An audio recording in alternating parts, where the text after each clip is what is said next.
This year's Scott Fishbowl scoring and rules were recently revealed. Tonight we're going to run another mock draft for it. This week we'll go through 11 rounds this time, 30 seconds per pick, and it should be a lot less intense compared to last week. Coming to you live on Optimus Fantasy, this is Monday Night Mock Drafts with Evan.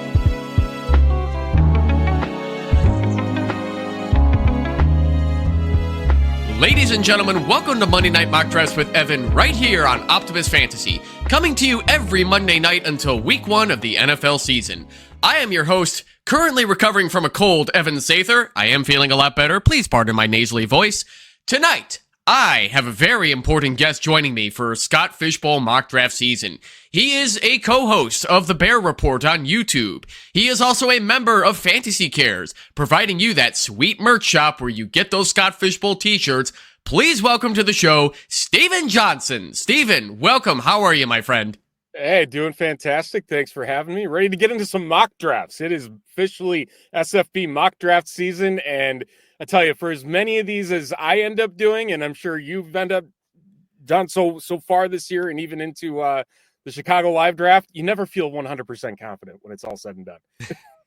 This is going to be a first for me because, as I've said countless times on this show already, this is my first year in Scott Fishbowl, so I'm going to get to experience that. It sounds like I missed out on some good fun with the return yards points last year, right? Yeah, that was something. I made several mistakes myself, thinking Shaheed with the Saints was going to be a big boom of a player, and lo and behold, that backfired spectacularly on me. So glad that that's in the rearview mirror. I don't blame you for taking Shaheed, though. I mean, that's logical for when you got those return yards, and Shaheed does do special teams really well, right? Yeah, and I think the problem is I gambled very heavily. I think I took him like 4th or 5th round. It was super early, but I want to say he finished like 20th in scoring the previous year. So it's like, okay, if this pans out the way that it did, and everyone was expecting him to get more play under Dennis Allen when he was the coach with the Saints, and Saints are looking a lot different now down there in New Orleans, to say the least. I hope they don't miss Dennis Allen too badly, because now that he's our defensive coordinator, he had some really respectable Saints defenses. I'm excited. Yeah, no, for sure. I know that a lot of Bears fans are excited about it, and I think, being able to have him hone in on the defensive side of the ball is going to pay some dividends and bring a fierceness that's been missing from the Bears for quite some time now. Oh my gosh, especially trying to stop the run, too. It was so weird seeing our defense be terrible at stopping the run. It just felt like something was just missing as a part of being a fan, too. Like, is this even the same Bears organization?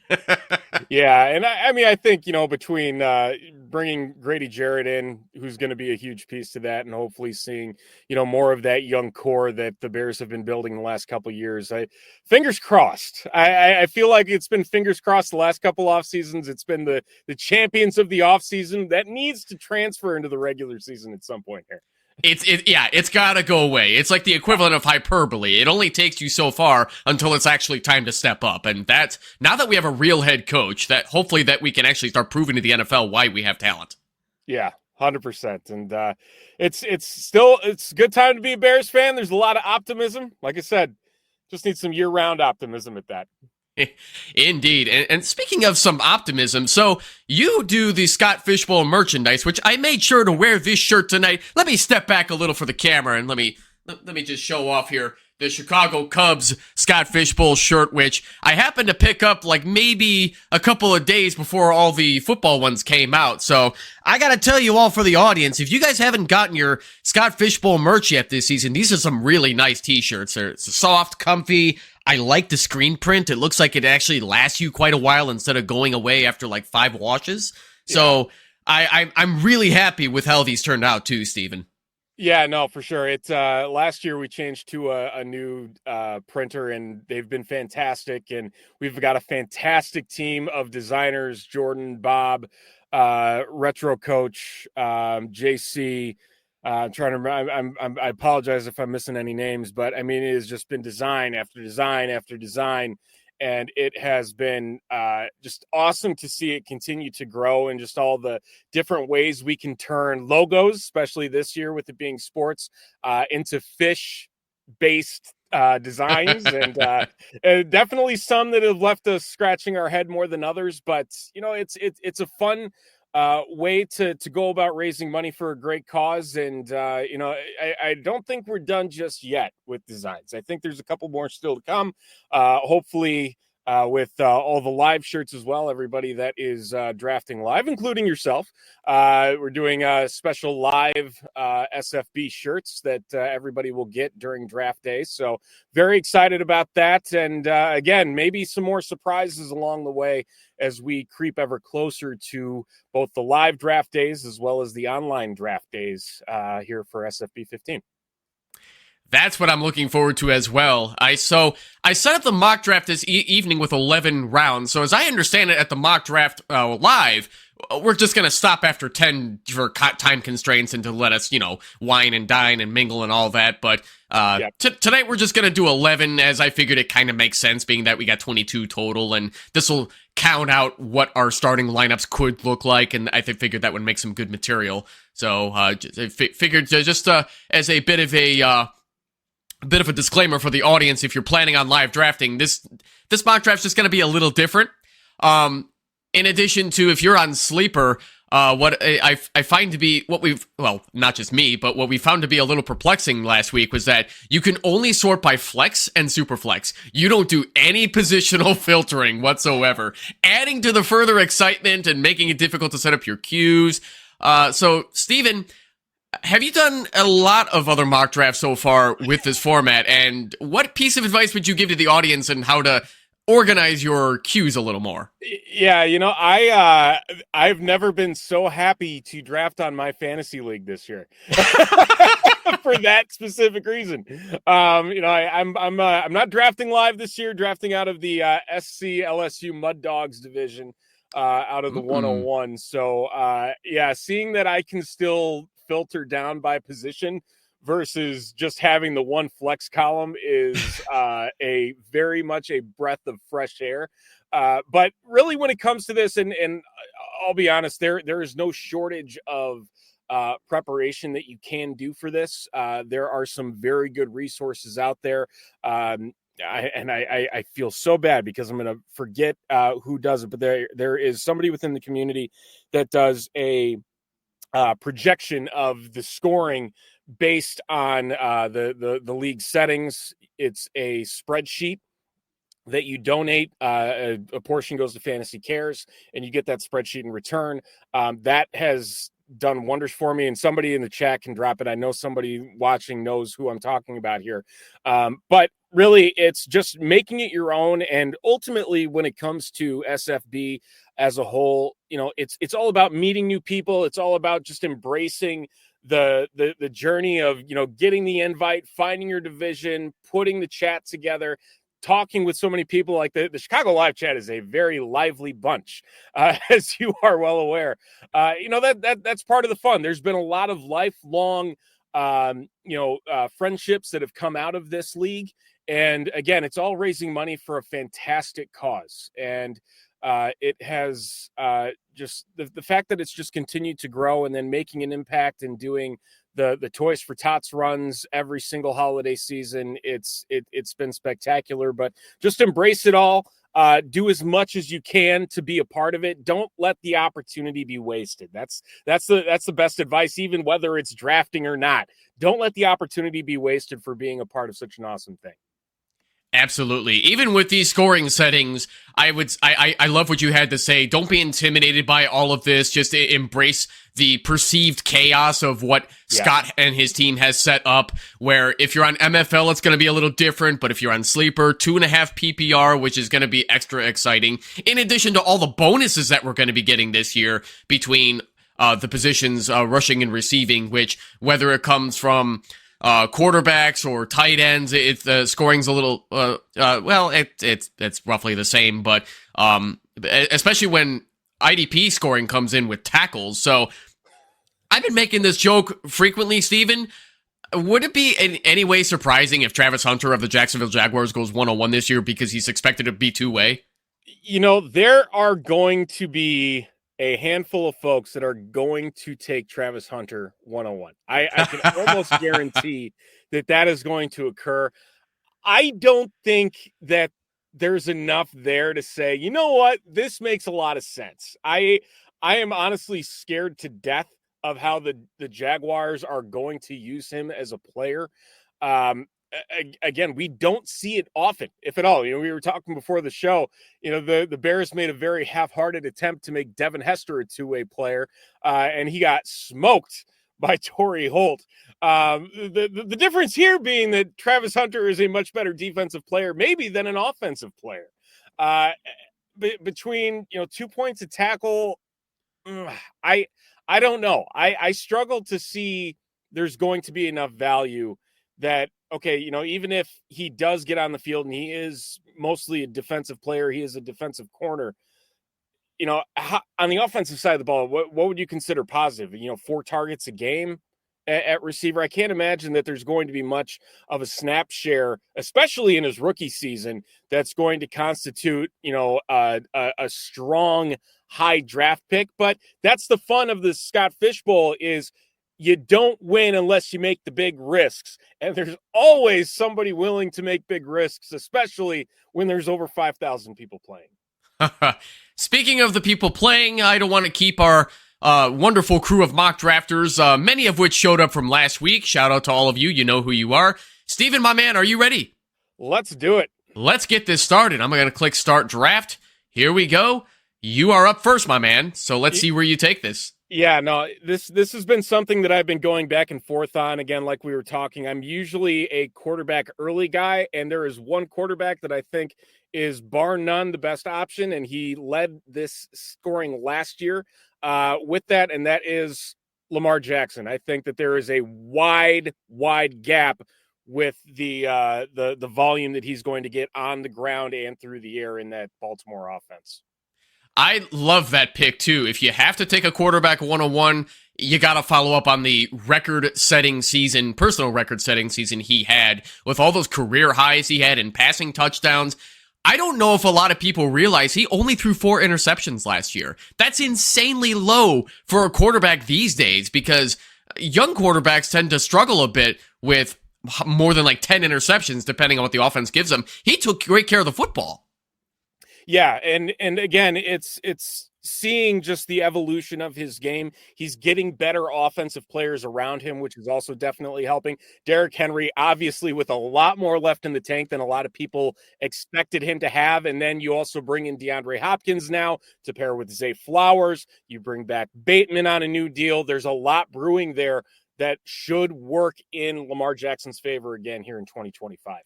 Steven, what do you feel about, or how do you feel about Rashad Bateman from a fantasy football perspective? I've never really been a big fan of the guy. The Ravens clearly love the guy, but I never like to stick Rashad Bateman in my flex spots because I just see him as such an unreliable wide receiver depending on game script. Do you agree with me on that? How do you see him?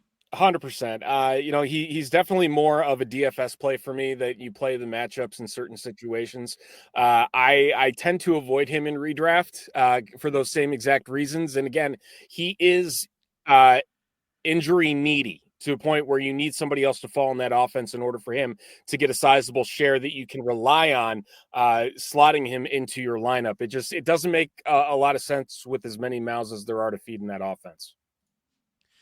Yeah, totally. And Jamie here just sold Bateman about 20 minutes ago for Jake Ferguson in a tight end premium. And I have to applaud you there, Jamie, good sir, because I think a lot of people are also sleeping on Jake Ferguson, being that the Cowboys had their struggles last year when Dak got hurt, because Cooper Rush just isn't the same quarterback. And I don't even like Mike McCarthy at head coach. But speaking of the Cowboys, Steven, they just traded for George Pickens. They got Dak back healthy. CeeDee Lamb should be healthy again after his AC joint sprain. I think this offense is going to surprise some people, even if the Cowboys aren't even good this year. What do you see as the offensive weapons from the Cowboys? Yeah, I mean, I do like the trade for Pickens. I do think he is a bit of a diva, but being able to slot in behind CeeDee Lamb is kind of the role that's best fitting for him. He's not going to see the double teams that he saw in Pittsburgh that he was constantly dealing with the fact that they just didn't have a lot else there. And he's got a much better quarterback at his disposal. And, to Jamie's point, Ferguson, this is going to open up a lot of things for him too, being able to, spread the field wide open. There's going to be some sneaky stuff. The one thing I don't think that they really focused in on, and again, they did the same exact thing last year. I'm worried about that running back position and being able to get the running game going to open up that pass game. I don't think they did enough to get it done. I could be wrong, but that's my initial feelings towards them just trying to get the rest of this, rocking and rolling for them. All right, I am up again. Let's see here. Ooh. I'll follow up with my question after you make your picks here. Yeah, this is my struggle right now. I really am high on this guy, and I absolutely love him. I love Bucky. I think he's going to do even bigger and better things this year. I know it's kind of a reach right now, but that the fact that a third round reversal in SFB 15 came down to a 100-yard dash on a whim last week. That's right. I forgot about that. Did not work in my favor. I was hoping that he would finally get rid of it, and then the 100-yard dash duped me more than anything, sadly enough. I love that website, by the way. I use it to determine my draft order for my personal home redraft leagues, too.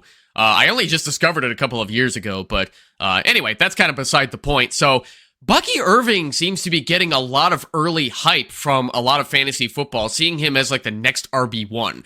I am still a little worried about the usage of Rachaad White and then occasionally Sean Tucker, even though he doesn't usually see more than like 10% of the snaps when both of those guys are healthy. They don't usually just use Bucky for everything. Do you see that changing this year, Steven? Yeah, I think I do. And, looking back to how last year ended for the Buccaneers and how they shifted to Bucky as being more of a premier back, he was 6th overall in scoring in this format from week 12 on last year. So you look, when things really started to pick up, they headed towards the end of the season, they made the playoffs. It was Bucky all the time. And so, picking him up here, what was this? 1, 2, 3, 4, 5, 6, 7, 8, 9, 10, RB10. I'll take that all day. I think that's worth the risk. And at that point, he was averaging, let's see here, it was 35 points per game in those games as well. So I think that there's an opportunity for him to build upon that really strong freshman season. So we got a question from Jamie here. Do you think Terrence Ferguson is a better dynasty asset than Jake Ferguson? Terrence higher. So Terrence Ferguson, for those of you who don't know, is the rookie tight end the LA Rams picked this year. We're assuming that he'll eventually be the successor to Tyler Higbee. But being that he's a later round tight end, I'm not convinced of anything yet until we see him in his third season. Do you have anything on him, Steven, as far as Terrence being allegedly better than Jake? Yeah, I'm not as big on the Rams tight ends. There's something about them that just never seem to break through for me. And that's just kind of the style that Sean McVay puts out there in Los Angeles. And plus there's a lot of unknown there in LA as well about what specifically that team is going to look like even a year from now. There's a lot of unknowns. And so I think you have to kind of be careful about how much you invest in that offense. I mean, it's a lot different now too, shipping off, Cup, you bring in Devontae Adams. There's a lot there that I'm just not entirely sold on being like the play for a guy like Terrence Ferguson, even though he is young.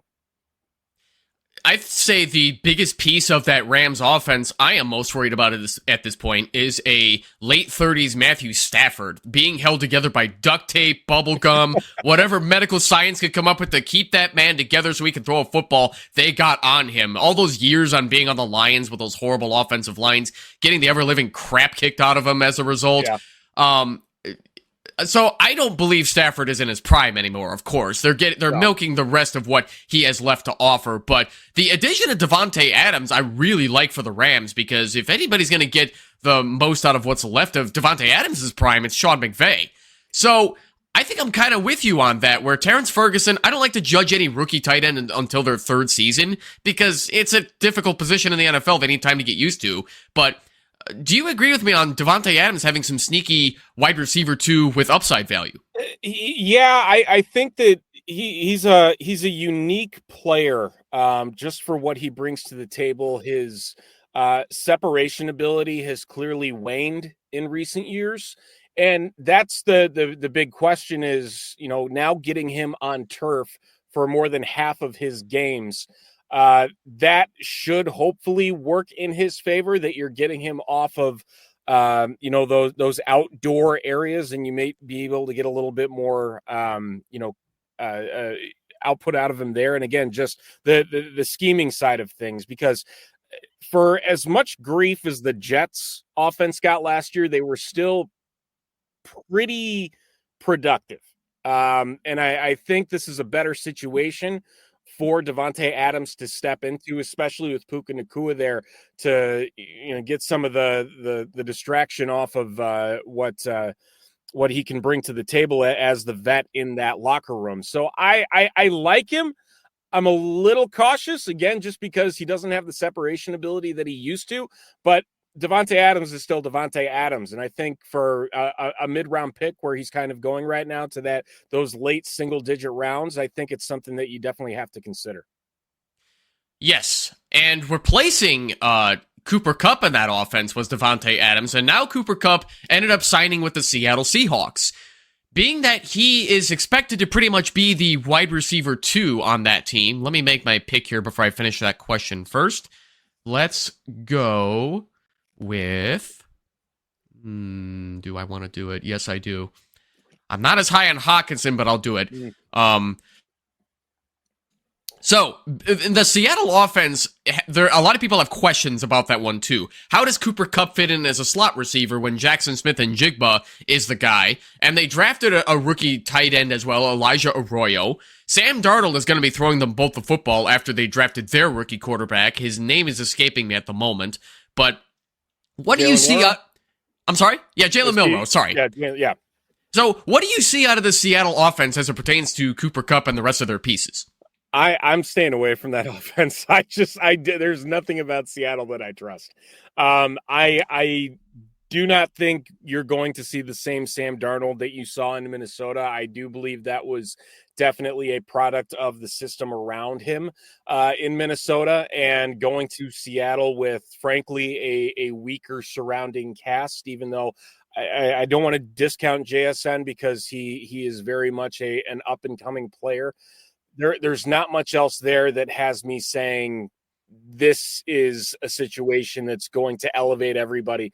And even to the point, Cooper Kupp, the numbers are there that he is not the same guy that he was when he was putting up record-setting numbers in LA. He is on the decline. He's been on the decline. There's nothing that's really saying otherwise about him being able to buck that trend, even with a change in scenery. I can't, unless there's a really good value, have any notion to pick a Seattle Seahawk this year, just in general. Even that even goes for the running backs. There's just something about it I cannot trust. Right. As you're making these next couple of picks here, I will follow up too with Justin Jefferson made Sam Darnold look like $1 million out there. He is an example of a wide receiver who instantly makes any quarterback look better than they actually are, on the same level as like Mike Evans, who also made Jameis Winston look elite. So as you're grabbing Aaron Jones, here's your second running back. I like it. He's got some sneaky value, even when it's rumored that he's going to have some 1A, 1B value with Jordan Mason. That Minnesota offense is going to look a heck of a lot different out there with J.J. McCarthy, who only got one shot in week 1 of the preseason against the Raiders until he had that meniscus tear that just kept him up for the rest of the season.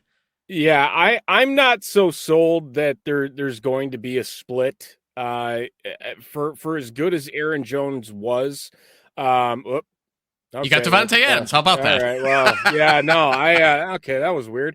It said I had 20 seconds left. That apparently froze on me. That's okay. Okay, we'll talk about Devontae Adams. Yeah, there we go.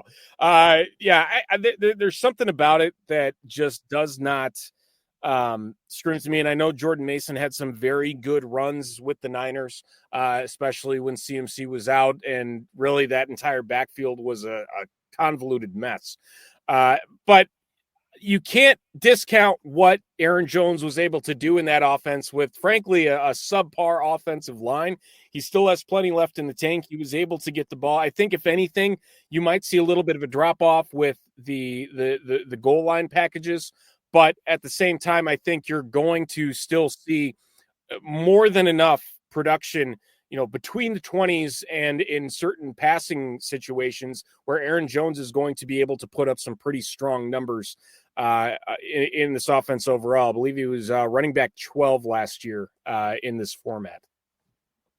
Ooh, yeah, that's mighty high for an older running back like an Aaron Jones too. So there's been some talk about putting Aaron Jones in a 1A, 1B configuration with Jordan Mason, where Mason might steal some goal line carries away from Aaron Jones, and that would not surprise me, considering an older running back, they're going to want to manage his load a little better so he doesn't get hurt again. So, coming from a Kevin O'Connell offense, I think there's a lot of valid words being said from their camp right now. So, are you in or out on Aaron Jones being a solid RB2, or does he move a little lower? No, I think he is a solid RB2. I think that you know what you're getting with Aaron Jones, and that's consistency. And consistency is key with the RB2 position right now. For what the running back position was, 5, 6, 7 years ago to what it is now, that just doesn't exist as much as it did. And there's honestly a couple other situations where I get a little bit weary as well. Just looking at some of the other, setups here, you could look at Joe Mixon with Houston. He had a very good season. Whatever they're doing, signing Nick Chubb is beyond me. I don't quite understand that. Travion Henderson having to worry about what's that split going to be there with Ramondre Stevenson, Chuba Hubbard. Again, they bring in Rico Dowdle. They again have more competition there. Is he still going to be that workhorse player? Omarion Hampton, they go out and sign Najee Harris, one of the first days of free agency. And then here comes Omarion Hampton. What's that split going to be? There's a lot of unknown where I think you're just going to have to pick your poison when it comes to these splits. And in my opinion, Aaron Jones is probably more of the least risky, when it comes to that tier and all the potential 1-2 punch type backfield situations. And look at that. Speaking of J.J. McCarthy, I just grabbed him as my second quarterback, and I think he'll be a fine second superflex to put in there. But getting back to what you were talking about, Steven, yes, there are a lot of split backfields with a lot of these rookie running backs between Caleb Johnson, Omarion Hampton, sorry, I'm drawing a blank here as this typically happens. Travion Henderson. Yeah, I mean, even RJ Harvey right now, I love him as a player. I thought the draft stock that they put in him in Denver was fantastic. And then all of a sudden, here comes J.K. Dobbins. I mean, you have that. You have Audric Estime. It's wild how stacked some of these backfields are. And, it doesn't make a ton of sense to me that we're seeing it that way, but that's just the fun of this position in 2025 now. Yeah, if there's one thing I've learned about coaches like Sean Payton and Andy Reid, don't ever trust them when it comes to running backs, because they are mean to fantasy managers when it comes to running backs. They can be unpredictable with the way they're used in games. And RJ Harvey, yeah, he's getting a lot of hype. He could be the next Alvin Kamara. He could be this guy. Or he could be that guy. But until I see that they're ready to give guys like Harvey more workload, Hampton more workload, Henderson more workload, Caleb Johnson more workload, I don't expect stud production right away out of any of these rookies. They want to ease them into the NFL level and then set them loose when they're ready to go. But I think Ashton Genty and Quinshawn Judkins are going to be two running backs who are going to be used as bell cows right away. What do the Browns have to lose? And what do the Raiders have to lose? They both stink. They need to get their running back production right away because they're going to struggle to throw the football with Geno Smith and whoever the heck is going to be the Browns quarterback. So do you agree with me on all of that, Steven? Do you see anything different for Genty and Hampton? And Judkins? Yeah, I mean, Genty is going to be the guy. Like that is 1,000% going to happen. I have no doubts in my mind that is going to be a thing. I mean, there's nobody else there, and it's one of those situations where for Pete Carroll, he loves his running backs and he loves setting the tone in the running game, and nothing else there scares me. if I'm a defensive player, nothing is there, and so I think from that end, yes, the Brown situation, I'm a little curious about. I'm not fully like all in on Judkins as the guy, mostly because you've got Jerome Ford there. Yeah, but beyond that, you bring in Dylan Sampson, so you have another young back there. Not as much in the draft stock room, but I think that there's something there where you're not necessarily going to see that bell cow attack right out of the gate. You might see more of a 1-2 punch because they do bring some different things to the field. But like you mentioned, with that quarterback room, Joe Flacco, Kenny Pickett, Dylan Gabriel, Shedeur Sanders, Deshaun Watson. Heck, we could be playing quarterback for the Browns tomorrow. I don't know. But nothing there is going to be. I mean, Joe Flacco's the last time they had a formidable offense when he was throwing bombs in the playoffs to Amari Cooper. So, I mean, that still does not scream that there is a tone setter on that offense. I don't think this is going to be. And Jamie's in the chat saying, Browns can't even win, so nothing to lose. I just bet Browns under 2.5 wins today at -800. Free money. I agree. Like that, I don't think they're going to be good. I don't. It's just not okay. And they are in arguably the toughest division in the NFL. It just is not a very good situation for the Cleveland Browns. And it's going to be a very tough season for them. Oh, and they also have Pierre Strong for just 1 or 2 carries a game, right? I was so high on him when he came out. I'm thinking this is going to be the next small school guy to break out. And boy, was I wrong. That was bad. So that's what it seems like to me on the Browns, is that they love Cleveland's car, Jerome Ford, but he's never drafted to take over that backfield. He was forced into that just because Nick Chubb had that freak accident injury, and then who the heck else was going to take the change of pace carries on the Browns? Kareem Hunt was not working out in that offense, and no. It's like that's basically who else they have at that point. What do the Browns have to lose? Just run the dang ball. I mean, when you're down by 50 points, I guess you just want to get out of there. So I mean, in that sense of the word, yeah, you just kind of just want to run the ball and say, all right, we'll see you later. So maybe that's what they have in mind. I don't know, but it is just not a good situation by any means out there in Cleveland for what they have to look forward to. So what I find interesting about some of these drafts so far, as you're making your next pick here, we got my mock draft MVP, Vince Mapstone, already taking 3 quarterbacks. He's the only one who's taken 3 quarterbacks so far.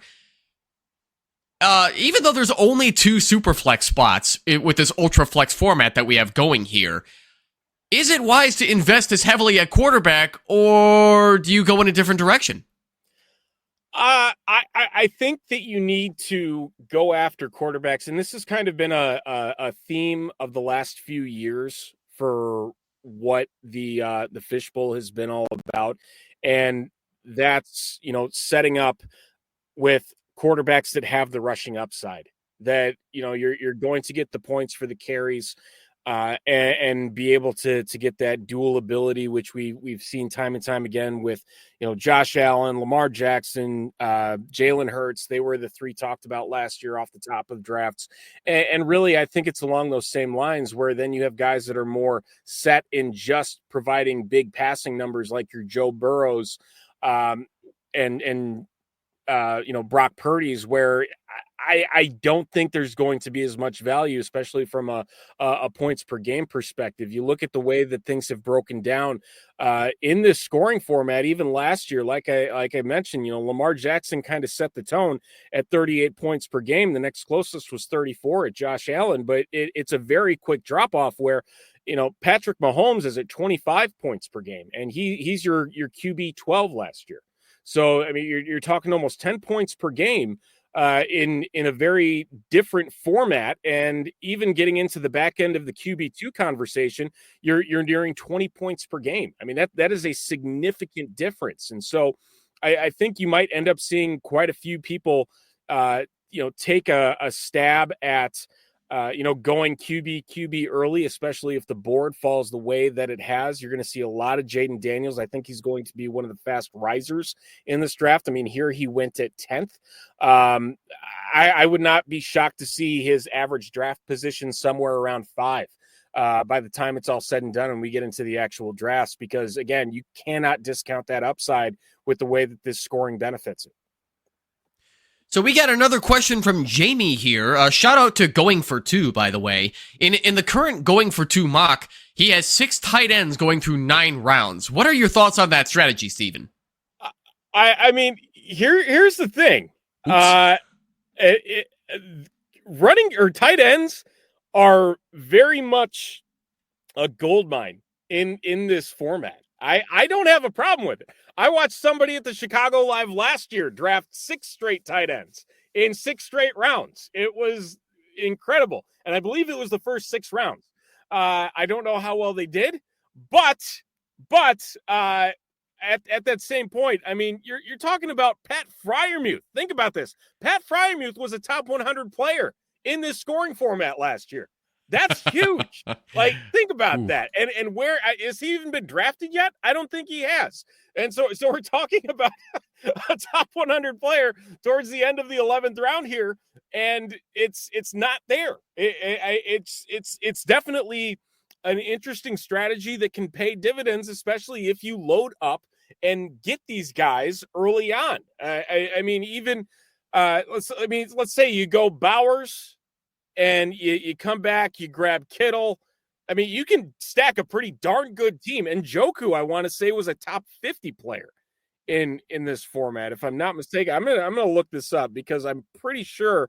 Oh, excuse me, 76. He was 76th in this scoring format. So Hunter Henry was 71. Jonnu Smith was 41. Jonnu Smith, like, come on.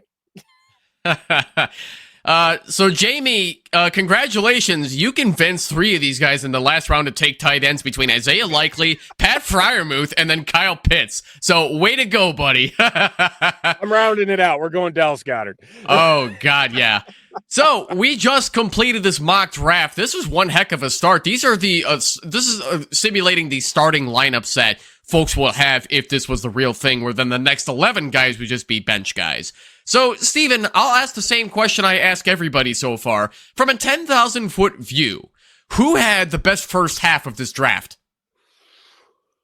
Ooh, everything's pixelated. Let me, I gotta go to my bottom screen here to get the full view here.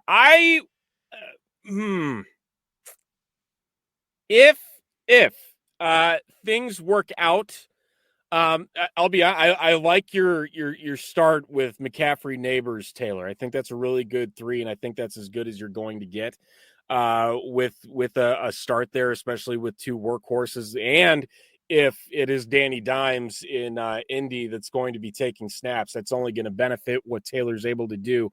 I do like the risk at Born to Play at the 4 spot. Genty, Williams, Kamara. And then getting a rushing upside quarterback in Justin Fields, who should be able to put up some decent numbers in that regard. And then James Conner, who's not going to be going away. He's still putting up very strong numbers as an older vet running back out in Arizona. So I think that there is the potential for that team to really do some strong stuff. I'm trying to think what Justin Fields' points per game was when he was starting. I think it was actually pretty decent. He had a couple games over 30 points. So I think that's a good risk there in the 5th round, taking him as the QB1. I know he was autoed, but I am curious, and this is the biggest back and forth I've had in regards to this scoring setup. A lot of people are saying go wide receiver heavy. just because of the reception bonuses and being able to get guys who are reception hogs. FF Pudge out of the second spot, having a trio like Chase, Smith and Jigba, and Wilson, along with Judy, if he can turn it around and be the guy that he was last year. Not a big fan of Mahomes in the second round. I do think that is way too high for him, given, again, like the points per game that things have been in. But honestly, I'd say Born to Play and then Evan, yours as well, I think are the two that stick out in my mind just in terms of the upside that exists there for the teams that are on the board here. I keep being tempted to go with the variety that I like early, where you get your running backs and wide receivers early, see what tight end you can grab as your first one, get your quarterbacks later as long as they don't go too soon. But in Ultraflex, I'm not sure that's going to matter when the real draft gets here. So I've never done Ultraflex before. Will my idea work for Ultraflex if I choose to go in that direction? Yeah, I think for what it is, it's honestly so hard to put a finger on taking a quarterback that late. Because like I said, looking at CJ Stroud specifically, 20 points per game last year. That was 16th. That was QB 16 for CJ Stroud, which is about where he went. And so I think at that point, things plateau enough to where no matter what you get, you're going to get about that same amount of value. So again, you're more or less having to tier yourself out and saying, okay, based on what the point normal points per game is, because I want to say running backs and wide receivers accounted for 2/3 of the top 100 in this scoring last year. So again, if the points per game are sitting there and you're not going to lose any more points per game by waiting on quarterback, that's the way to go. Plain and simple. Yeah, being that we've only got 2 Superflex slots, I do not want to be overvaluing quarterback right away, where when, it's Superflex and people get tempted, I better go get my quarterbacks right away. Yay. But that's what makes me nervous about Ultraflex, in addition to my inexperience, is that I'm just thinking, I don't know if they're as worthy as people are drafting them to be. But the other thing that I was going to ask you, too, is that you mentioned Board to Play's selection of James Conner as his 4th running back off the board, which I agree with you. I like that pick a lot. The Cardinals extended him by 2 years. I don't know if they believe that Trey Benson is ready to be the guy, but if you grab somebody like Conner later in the final 11 rounds, are you going after Trey Benson just in case? I'm not one to do handcuffs. I feel like those are wasted picks. I'd rather go upside than... I mean, my philosophy on handcuffs is you're hedging your bets. And in a tournament like Scott Fishbowl, you cannot hedge your bets. You need to go all out, and you need to be firing on all cylinders, taking risks where risks need to be taken, which, again, talking about if Travis Hunter is the guy early on in the draft, where if you don't and you end up taking a guy who, let's say, you go after Connor's backup and then Connor ends up playing all 17 games. It's a wasted pick. That's all there is to it. And that's not a risk that I'm willing to take in this type of league. You got to go for the most points available. Make sure that you're ready to go and, fire away. James Conner, RB9. Think about that. RB9. You got him in round 6. Oh, beautiful too. Because so you're saying that handcuffs aren't of much value in Scott Fishbowl as well, where I 100% agree with you. And like, if this was a redraft league, I'd be like, nah, get out of here with these handcuffs, because you go for upside. But Scott Fishbowl, it sounds like it's pretty much the same thing. Yeah, I think for what it is, unless you're running like a super deep bench, and maybe we're talking about a guy that you're going to draft in, the 18th, 19th, 20th round. Fine, whatever. There are guys there that you will just not ever see again in your lifetime. Every year I do a Twitter thread of all my picks in real time, and every year I go back and I look and I'm like, wow, I forgot this guy was even in the NFL. So to that extent, fine. Take the handcuff, but in terms of a premium pick, you're looking really the first 14 rounds. That's what I consider the premium level there, where unless it's a high performing handcuff, which maybe you'll get in one of these, 1A, 1B running back plateaus, which you're not going to get with Trey Benson in Arizona. There's just not much value there for me. Yeah, being a young running back who's not getting enough work, I 100% agree with you. I think it would just be a tragic pick, unless you just want to throw a wild dart in the 22nd round later on. I mean, maybe I could see it, but speaking of young players, Deuce 1184 went with a lot of rookies here between Hampton, Henderson, Tet McMillan, and that's a lot of rookies for the first 11 rounds. Is this the type of risk it for the biscuit mentality you have to have for Scott Fishbowl? Yeah, I think it is. This is really risky for the biscuit. Wow. I like Hampton as a player. I thought there was a second there that the Bears were going to get ballsy and take him at 10th overall in the draft. But really, Allen and Henry is a 1-2 punch. You're going to get high performance value out of those two. Bo Nix takes that step forward in year 2. And again, if Hampton is able to separate himself, which I don't think is going to be that difficult, given what Najee Harris was and was not more or less able to do in Pittsburgh, Travion Henderson's the one I'm not 100% sure about, because I feel like the Patriots are kind of comfortable with who Stevenson is as a player, even though now they've got a new regime in there. Things might change. You get that changing of the guard. You want to bring in that fresh blood. And then McMillan, he's the guy I haven't been able to pinpoint. I like who he is as a player, but I'm not sure he's fully ready to take on that wide receiver 1 role. But at 6th round value, I'd say, okay, let's roll the dice, tie him up with Cortland Sutton and Bo Nix. I like the stack there. And then Pacheco, a good bounce back candidate. And then Brian Robinson. Again, I'm curious to see how that Washington backfield is going to work out, especially now that Deebo Samuel is there, how he's going to factor into that run game, and if he's going to take opportunities away from what they've built in the Commanders' backfield. It's another big question. And then you always have to worry about Jaden Daniels just taking off with the ball. But again, he put up some very good games last year. So for all I know, I could be completely wrong. It's a very risky strategy. But the risky strategies are the ones that normally tend to pay off. Indeed. And the reason I asked about these rookies is also because Jamie had a question tailoring more for Dynasty than Scott Fishbowl, but I think we can tie this in with Scott Fishbowl as well. You're welcome for this, Jamie. So for a full tight end premium point in Dynasty, would you go Jalen Noel, Dylan Sampson, Terrence Ferguson, or Harold Fannin? He has them all the same tier. So I think we could tie this in with Scott Fishbowl as well. Are you taking shots on any of these guys with premium PPR points, and which one of them would be best, rather? This is like the wasteland area for me when it comes to the rookie tight end position. I go back and forth.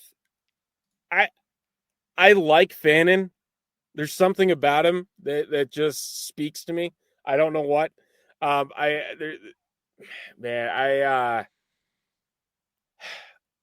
think Fannin's going to be a good player, even with Njoku there. I don't know if I'm necessarily taking a bite here in SFB, but long term, I think Fannin has the upside that's going to do the best out of this group. If I had to pick a player. He looked really gosh darn good at Bowling Green, given a 37 target percentage share in his senior year at Bowling Green. And I like that upside. I mean, that's why he's getting a lot of hype too. But yeah. I cheesed off a lot of Fannin truthers in Dynasty where I'm saying slow your roll on him because he's playing for the Cleveland Browns, who A, have quarterback troubles, B, can't throw the ball well, and C, they're going to run the football a lot with Judkins, Sampson, and whoever else they have back there. This is going to be a mess for years to come. So, people are probably going to reach on him because they love that talent, but I'm just like, I don't know. Yeah, I mean Jalen Noel, I like what he did in college, but again, it's a very very busy room down in Houston, and I don't think Nico is going anywhere. I think that once Tank Dell does get healthy, that there's going to be the opportunity for him to reclaim his spot, and then you have Jaden Higgins, who I consider the better player. So there's going to be some lack of opportunity there in that offense, and I'm not quite sure that Houston's necessarily headed in the right direction as a team overall to put my eggs in that basket either. So you're kind of out on the Texans as well as the Browns? Yeah, there's something about it. Like I mean, like why are you trading one of your best offensive linemen when CJ Stroud was getting murdered last year in the backfield? Like it just things did not add up for what they were doing in the offseason. And even now, for as much as Joe Mixon was such a benefit to that backfield, then you come in and you bring in Nick Chubb. Uh, I maybe we find out that Nick Chubb just doesn't have it in the tank. But again, from a fantasy perspective, if he sticks around, that's somebody you're going to have to feed the ball in some shape or form, probably on the goal line, which again will hurt Joe Mixon's value in the long run. Indeed. And speaking of running backs, Jamie also has a question about late running back flyers. Jarquez Hunter or Will Shipley. In Scott Fishbowl, who are you taking as a late round running back flyer, Steven? I like Shipley. There's something about Shipley that I just like in that Philly offense, and I know that there are a lot of mouths to feed there, but I think that there is an opportunity for him to break through as a solid wide receiver 3. And again, AJ Brown's not getting any younger. We've seen some cracks in the armor for him, and I think that there could be an opportunity long term for him to really set himself up well in that offense. I think I have to agree with you on that. Shipley, when given the ball in relief of Saquon Barkley, he can do a lot of what Barkley can do, even if it's, hey, man, don't hear what I'm not saying. I'm not saying he's as good as Barkley. I'm just saying behind that amazing offensive line, he looked really good as a rookie. I think he's going to be a solid RB2 for years to come behind the guy. Yeah, and again, he just brings a different dimension to everything as well, where he's a little bit more in size too coming out of Clemson, and again, there's a lot of shifting there with the Eagles offense. I feel like every year there's one or two names are like, well, this guy's going to be the new one. And I mean, even Kenneth Gainwell, we're talking about, 2 years ago, as a guy that steps in, and now you don't even hear about him anymore. And I think that there'll be some settling, but I think it'll work out in Will Shipley's favor, especially if he can get himself, again, like I said, into that passing game a little bit more, just to get himself a little bit more volume for what he's able to do. So speaking of running backs, I know you brought up Nick Chubb a couple of times now. I've been wanting to come back to it for a while. I just couldn't find the right transition. So I'm going to force it here. Let's talk about Nick Chubb a little more here. So I was actually hoping the Bears would sign Nick Chubb to go pair up with Swift as like a we'll draft a new running back in another year type of thing, because I don't think they were able to get the right pieces they wanted to go draft Genty, but they still got Colston Loveland, which really irritated me at first, but I might come around on that. So they didn't go get J.K. Dobbins. They didn't go get Nick Chubb. Nick Chubb is now sitting behind Joe Mixon, who has to go through extra maintenance in his older age to stay healthy, but I'm not convinced Chubb has taken many carries away from Mixon, Steven. Do you see anything different that I'm not right now? Yeah, I think just for the fact that Nick Chubb is like that. I don't want to call him this, but I think it's the best analogy. He's that cockroach you just keep stepping on and he won't go away. For as many injuries as he has had in his career, and he just continues to bounce back, even through college, the knee injuries. Nothing seems to slow him down. Yes, the metrics have not been there as good as they have been in the past, but you don't sign Nick Chubb unless you have a plan for him. Like that's my thinking on it. And I'm like you. I thought for sure the Bears were going to be in on him because, frankly, there's not much else there behind DeAndre Swift, and maybe they are feeling a little bit more confident in the young guys. Maybe, Roshan Johnson's finally going to break out and show himself to be more of a strong piece, or even Kyle Monagai. Possibility is there that he could be something, but I don't know, because Joe Mixon, again, even though he had a very strong season, he did have some injury concerns. Like you said, you got to rest him. You got to make sure that he's going about things the right way, that he's fresh for the entirety of the season. Somebody's got to step in there in those instances. And Dameon Pierce, again, very good rookie season. He's still there. Hasn't really done much since that rookie season when they brought in Joe Mixon.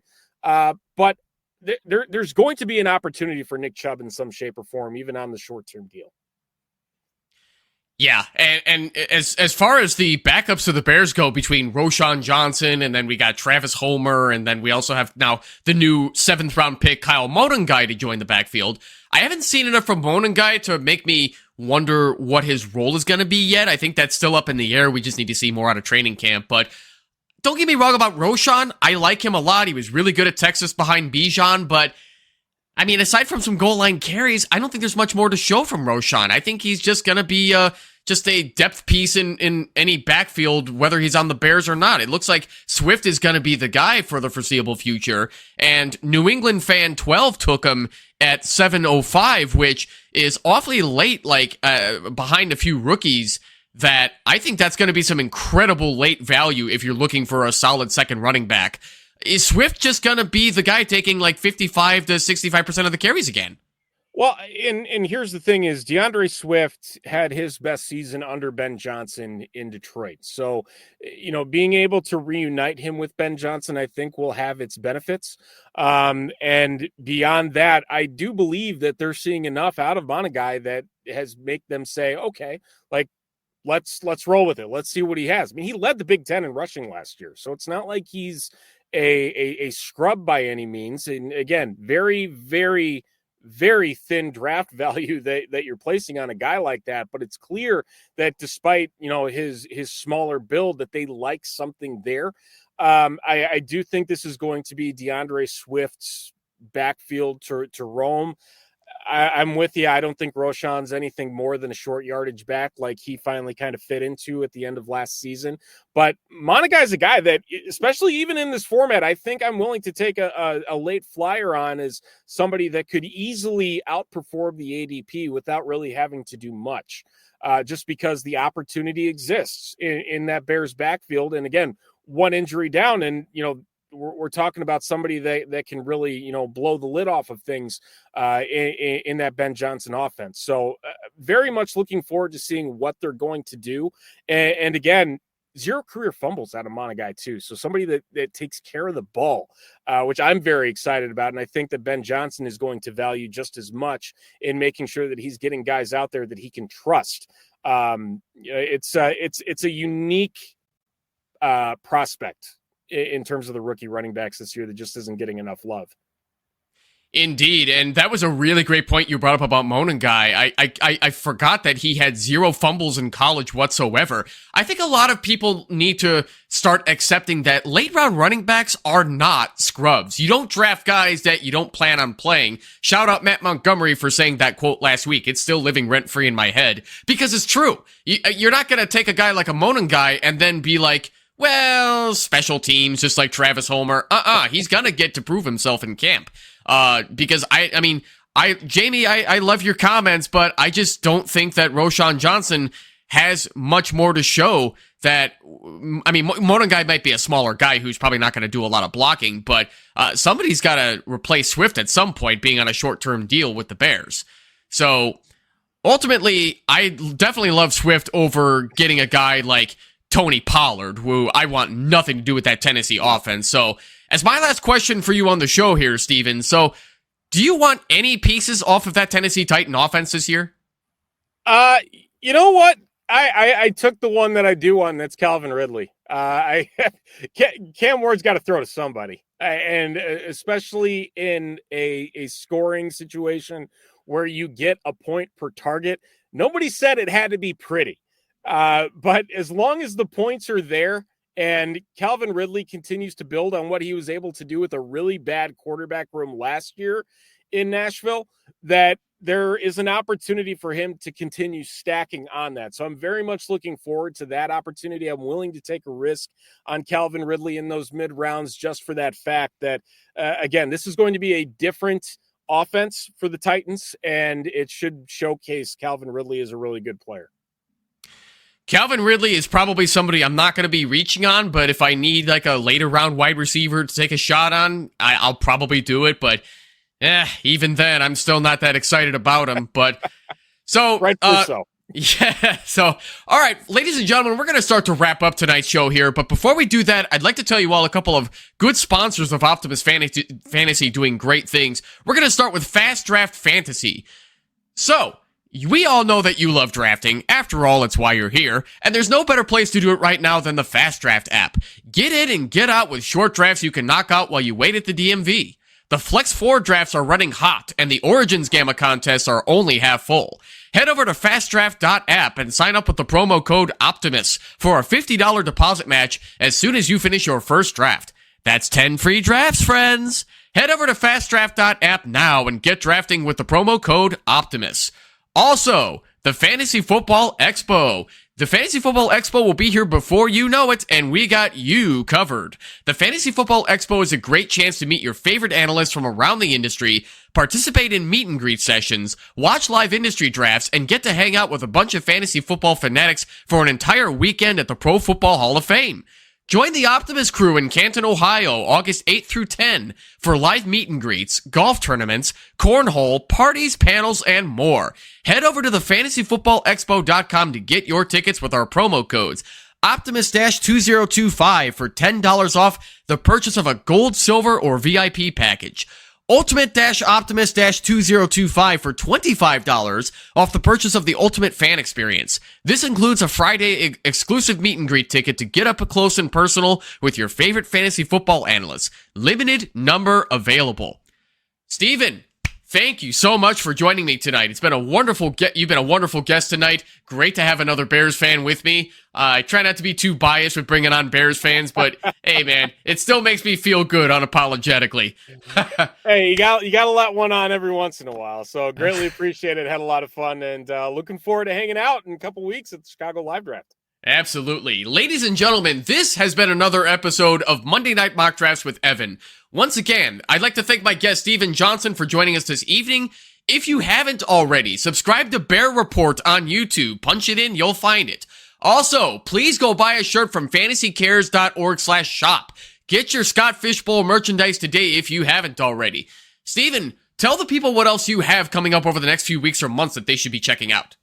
Yeah, so the biggest thing, like you mentioned, is going to be Bear Report covering the Chicago Bears for 24/7 Sports, which is a part of CBS Sports. And then, like I said, diving in the next couple weeks, it is all about Scott Fishbowl, the live drafts. If you are in the Chicagoland area, come on out and join us for the live draft. We have spectator passes now available. That includes open bar and food and lots of raffles, raising money for a fantastic cause for Fantasy Cares, which is going to go to local Toys for Tots chapters here in the Chicagoland area during the holiday season. So a lot going there. And then, like I said, the rest of the draft's kicking off. And before you know it, we'll be talking training camp before all is said and done. So lots to come in the next few weeks here, and very much looking forward to all of it. Absolutely. And Steven, I'll be looking forward to meeting you at the live draft as well in just a couple of weeks. Hard to believe it's come up so quickly, huh? Yeah, a week from Sunday. I've got a lot to do between now and then, but hey, it's like I said, it's all for a good cause, and hopefully everybody enjoys themselves and has a great time. That's what matters. It looks like it's gonna be a lot of fun. So everybody else who joined the mock draft this evening, thank you for joining, because it is darn near impossible to do a mock draft show without folks like you mocking with us. Next week, we will be taking a break from the Scott Fishbowl mock drafts to do another early 12-team, one-quarterback PPR mock draft, redraft mock draft. I will be having a fun guest joining me for that one. If you are a Chicago Bears fan like me and Steven, and you keep up with the content creators on YouTube about the football team, there's a big chance you will recognize him next week. I should be back to full health by then, as I've been trying not to trying not to cough that through that whole outro, but I had to let it out. Coming to you live on Optimus Fantasy. Have a great night. I'll see you all next week. Take care.